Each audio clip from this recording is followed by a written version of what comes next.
নির্বাচন কমিশনের তালিকায় শাপলা কলি প্রতীক যুক্ত হওয়ার পর জাতীয় নাগরিক পার্টি জানিয়েছে তারা শাপলা কলি নয় শাপলা প্রতীক চায়।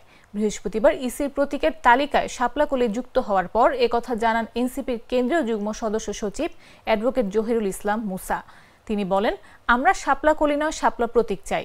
ইসি আগে জানিয়েছিল শাপলা অন্তর্ভুক্ত করা যাবে না, কিন্তু এখন যেহেতু শাপলা কলি অন্তর্ভুক্ত হয়েছে তারা চাইলে শাপলাও অন্তর্ভুক্ত করতে পারবে।